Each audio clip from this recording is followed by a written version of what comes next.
guys, welcome back. We are going to sew the rows of the Live Boldly quilt together. It's finally time to put the whole thing together. It is so pretty and colorful. And I made the big size, but we do have smaller sizes available. The quilt comes in 3 sizes in case you haven't been following along. It's small, medium, and large. And Charisma Horton does a great job of putting these quilts together in a way, this particular pattern, that it's the same exact layout every single time, same number of blocks and everything, but the sizes are different because the block sizes will be different. So I can make this quilt again exactly the same way, smaller, same number of blocks, same everything. So I think that's a pretty cool thing. I'm going to rethread my sewing machine while we chat. I don't know if I mentioned this recently, but my favorite piecing color is this Aurifil. It's 2600. It's a very pale, pale gray. I know it probably looks white on camera, but it is a really pale gray. And that's what I use to like piece because it kind of fades into everything, blends into everything. And I have to give a shout out to Jessica Murph. She's the one that turned me on to this color. So I really love it. I think it works great. I do sometimes piece with colors that match the colors that I'm quilting or the pieces of fabric that I'm sewing together. But most of the time, it keeps me from having to change out my thread every single time. So yeah. Another tip, and I think I've mentioned this before, is we never grab the spool and pull out of the machine. If you're a new sewer or quilter, pulling that thread backwards through the threading path means that you're going to pull up all the lint and dust that comes through, and that's going to be inside the machine, and that's not just really good for them. So what I do is I clip it here right at the spool, take the spool out, and then I grab my thread right at the needle here, and I just pull it through.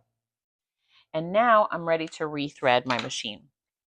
So we're going to talk today about how to put these rows together so those points don't get chewed up in the machine, so that they look pretty and they're, right where they should be.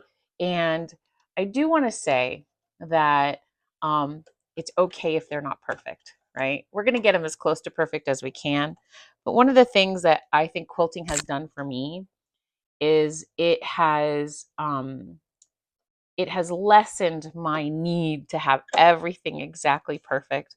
I have a lot of quilting mentors in my classes that have said to me, Marisol, it doesn't have to be perfect, right? If you can't see it from, 10 feet away, then it doesn't really matter. I've heard of quilters who they don't care if they're a quarter inch off on certain things or even a half inch off on certain things. I don't know if I could go to half inch, but I think that if you've got points that are not exactly perfect, that's okay. That's okay. It's not about perfection. It's about doing a craft that we love, enjoying what we do, having fun, right? So I am ready to put these 2 rows together. It's the first 2 rows of the quilt top. So I have pinned them kind of rough at the countertop. So just kind of pinned it together where more or less lined up. Not really paying super, super close attention because I do that part here at the machine. There's 2 methods we're going to talk about today. The first method, and I want to give credit to Julie Herman with Jaybird Quilts because she's the one that taught me this. During her Nebula Quilt video series, she does a video specifically on this method. She calls it the hang pin method. And basically what you're doing is you're putting a pin vertically into your row, kind of like that, so it sticks up straight up and down. And what you do is from the top row, you put it through where the points come together. So I have like stuck my pin through there to where those points come together, right at the top of the points. Then the row underneath also has points, right? So I'm going to take that pin, move this out of the way here so I can do this correctly. And I'm going to also stick it through the point on that row. So now these 2 points line up. What you want to make sure as you're sewing, and I'll show you this specifically in a second, is that that pin stays vertically up and down. You don't want it to lean either way because it's going to move the fabric and then your points will not line up. So this is method number 1. It's called the hang pin method. I'm going to start sewing so that you can see what happens when I get to that pin. I will say it is a little fiddly because you have to keep the pin straight up and down. I have kind of longer pins. I think they're like 1.5 inches or something. I think if you had a shorter pin, it might help because as you get closer, for me, my hands are pretty big. I have a Husqvarna Viking Sapphire machine, and the way that that throat is, my hand always kind of bumps in as I'm getting closer to the foot. However, a shorter pin I think would help a lot. So I am going to start sewing. I'm going to put my eyes on here because y'all know I can't see without them. And we're going to just line up this corner. Now on the corners, and we talked about this in the last video, I have my seams pressed in opposite directions so that I can nest them. They kind of come right together in that point, and they just set right in that corner.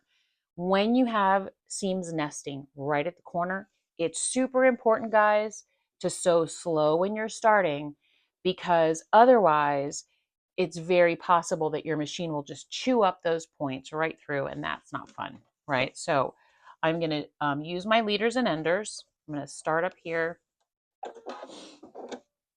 and find my, oh, my sewing machine pedal's way out here. I had moved some furniture around, so let me grab that really quick and I'll be right back. Okay, I have my pedal. I'm ready to sew. So I'm going to just start super slowly on the end of this row. And I have to say, you know, it's just my opinion. If you disagree, let's talk about it. I use leaders and enders, especially in this particular situation, because it helps not to chew up that point. So it's easier for me if I start out on, you know, already a piece of fabric and then I get to this point here. So we're gonna quick just line this up here, and then I'm gonna go very, very slowly to start. And I mean really just like one stitch at a time. If you're the person that can sew that together like super quickly and not have to worry like so carefully, I am jealous because I can't do that. I've tried even with like a straight stitch throat plate, still have a problem. So I'm just sewing along, and I'm gonna get to that hang pin that we talked about. Take these pins out as I go. And you can see that the pin kind of lays around as I'm sewing, but I put it through far enough so that it doesn't fall out, right? And I'm gonna grab my stylus here, my stiletto, and let's keep going here. I'm super excited to put this quilt together just because, holy cow, it's so pretty. The colors are so pretty. We're making it with Juicy Juice's Deco Glow 2. Super bold, bright, beautiful colors and pretty pattern. It's very graphic, kind of very geometric, I should say. Really pretty. So I'm getting close to the pin now. You can see it's right here. I'm going to actually kind of move the camera over a little bit here so you can see as it goes through the machine. So I'm holding it straight up and down, and I'm getting closer. So we're going to go right up as far as I can go. And then what I do is once I get that seam underneath the foot, I hold this down with the stiletto so that it keeps it in place. And then I pull that pin, and again, very slowly, very, very slowly go through. So that's how slow I kind of go over that to make sure. And then I'm gonna, once it's past this, I have my needle down so I can turn my work and kind of look. And oh my gosh, you guys, I'm going to sew through and I'll show you how it looks, but those points are just about perfect. So that's method number one, right? We talked about we said we're going to do two separate methods. So I'm going to put the camera back here. So that's the first way that I do it. Let me put this pin away so I don't drop it somewhere. The second way is these guys. So this idea came from a company called Sparrow Quilt Company, I think. They're in Canada somewhere. Really nice lady. She does a lot of long arming and stuff. And I did long ago when I first started quilting, the very first mystery quilt I ever made was through her shop. And one of the things that she taught us was about how to get those points to match. And so she uses these clover pins. Now, if you guys know what they're called, I would love to hear it because I don't carry them in the shop, but I do own a box of them. And so they look like this.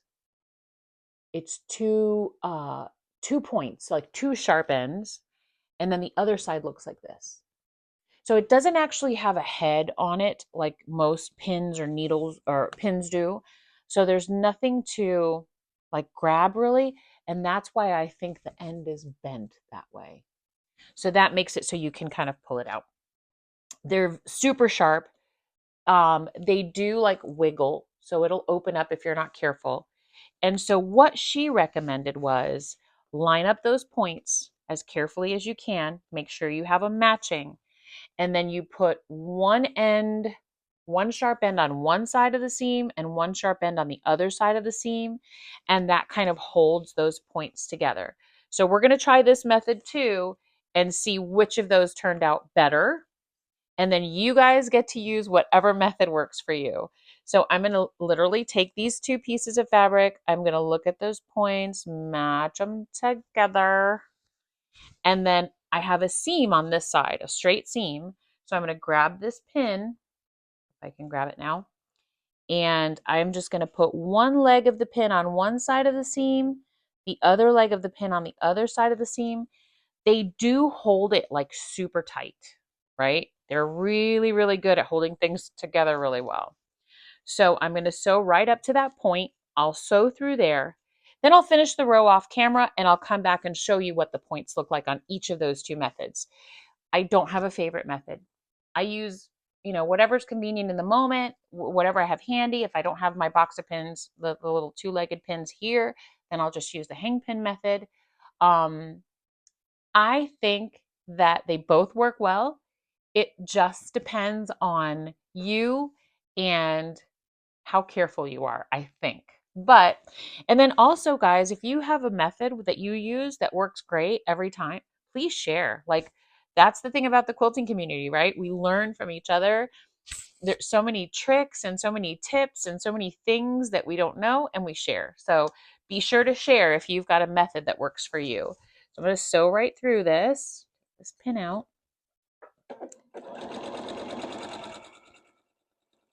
I'm so, so excited to have this together. Like, it's been hanging around for a while. I've been getting ready for, I plan on doing a lot of local quilt shows here where I live in the Pacific Northwest. And so because I just started my shop, I don't have a ton of samples and stuff, and I'm making samples, making kits and all that. It takes a long time. I would say that I would be remiss if I didn't say thank you to Krista Beyer for all of her help. Like, she is so talented and so wonderful and such a great friend.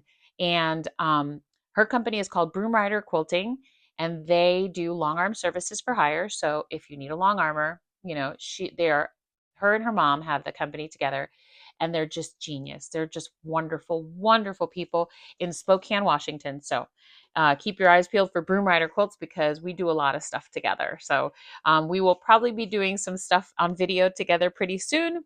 It's just a matter of coordinating schedules, right? So here we go to the double pin, the two-legged little pin thing here. So I'm just going to sew right up to it.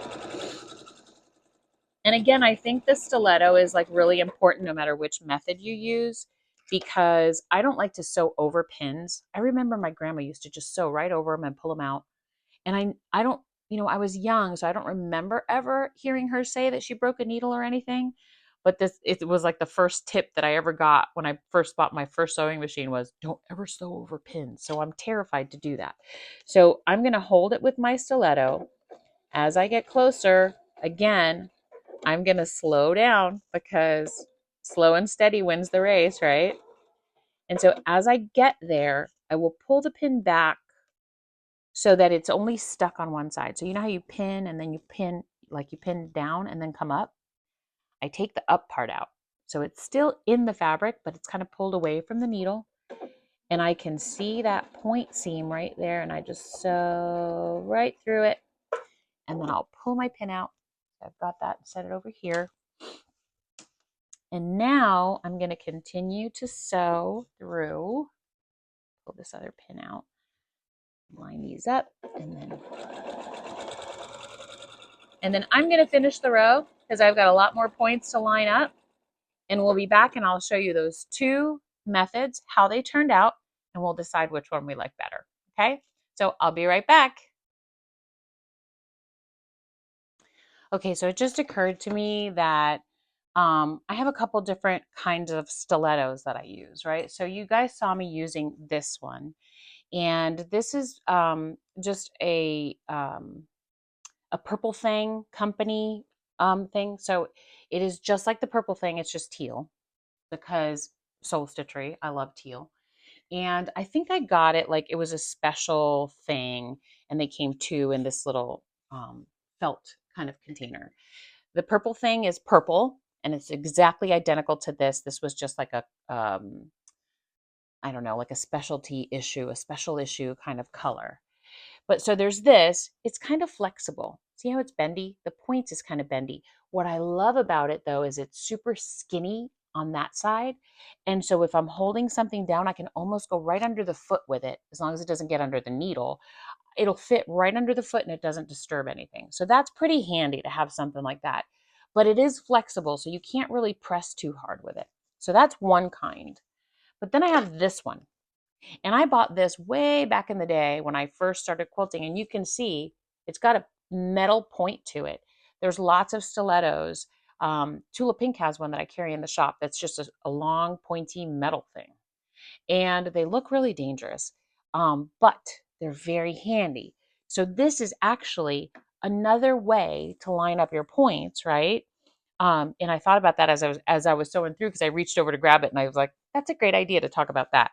So what I do with this is, let's get to that point and I'll show you. So I've got a couple points here that I want to line up, and what I do is I manually line them up. So I grab the two pieces of fabric, the two rows, I eyeball that and make sure that they come together properly, line up my fabric, and then what I do is I take my stiletto and I put it right where those points meet. And I'm sewing along. And once I get to close to the foot, I will, let me line this up a little bit better. This pin is kind of conky. Okay. So once I get close to the foot, I'll slow down. That's the name of the game, right? Slow down. And I can hold that really, really tight with that stiletto until it gets right there by the foot. And then let it go. And my points should be perfect. Should be perfect. Who knows? We'll see. And so I'm going to finish this up, and then I'm going to show you what it looks like on each of those methods that we used to line up those points. And I'm just about done. So we'll go right to the end here. And so I have now the first two rows are complete. This is pretty heavy, so it's kind of pulling a little bit. It's dragging a little on the machine. So I'm going to just pull this up here. And just like that, two rows together. Put my little ender here. And let's see what those methods turned out like. So we'll start with the one we just did, which was the awl. And you and I will be surprised together at how it looks. So this is the way it looks with the awl. Now the points are a little bit chewed up, not too bad, maybe like 1/8 of an inch. Again, I don't need it to be perfect. I'm okay if it's not. So that was with the awl, with the stylus, with the hard metal stylus. That's how that looks. Now we'll go up to the beginning, because this is where we started with the other methods. And the very first one I'm going to show you is the hang pin method. So let's look for that one. Where's that? Oh, wow. Yeah. Look at that. That's the hang pin method. So you can see that they come together. Like, that's perfect to me. When I press that, it's going to look perfect. And then the second one is the two-legged pin. And that one's pretty perfect too. So in my sewing room, I'm going to always use the hang pin or the two-legged pin. The awl is good, but it's not great, right? Then again, it could also be the sewing. So let's see, because I did use the awl on one other one. Okay, so here's one where it's not actually like a triangle. It's just kind of this way. That was also with the stylus, with the metal stylus. So you can see, look how pretty, guys. Look how pretty that looks. Ooh, I'm so excited. So you can see that there's several methods to make those points match up. But I think the key thing in every single one of those is to go slow, right? Um, if you think about it, as long as your presser foot pressure is good and your tension on your machine is good, going slow just means that um, you can kind of shimmy the fabric a little bit if you need to, or move things if you need to, or if you're hanging on to that pin in the hang pin method, that you can get right up close before you pull the pin, right? So those are the three methods for making really good points when you're sewing. Um, this one is, let's see. Oh, that one got kind of chewed up pretty badly.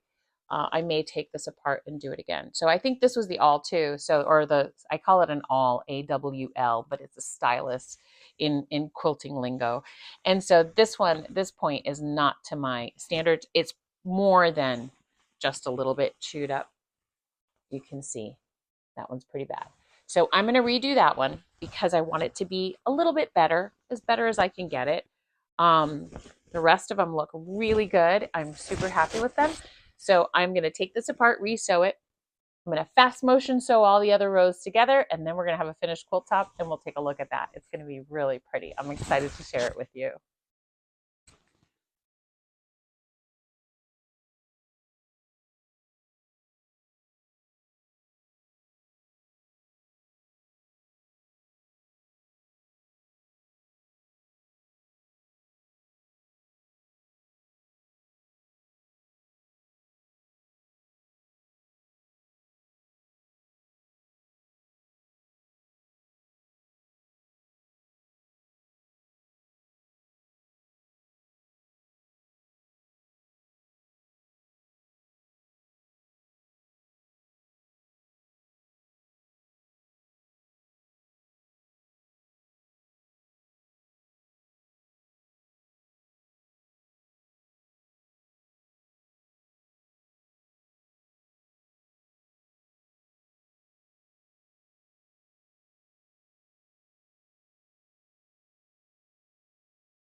And just like that, the Live Boldly quilt is done. I put all my rows together. I used all hang pin method to make sure my points match. I'm really happy with how they turned out. Like, most of them are right on point. There's a couple where they might be a little bit gone, but not terribly bad. I love how this has depth to it. So if you look at it, it almost looks like these things stick out 3D. I just love this quilt. I really, really like it. I think I'm gonna make a small one to do like a wall hanging, because it just was so easy to put together, so fast to put together. I really, really love it. Thank you so much, Charisma Horton, for a beautiful pattern. You guys, if you're interested in making this quilt, and didn't get a chance to sew along, that's okay. We have throw size kits available online. You can go to soulstitchery.com, get all the same fabric that I used. This is Juicy Juice's Deco Glow 2. How cool is that, right? The colors are just wonderfully fun, happy colors. The quilt is a very happy quilt. I'm gonna turn the camera down a little so you guys can see the bottom of it.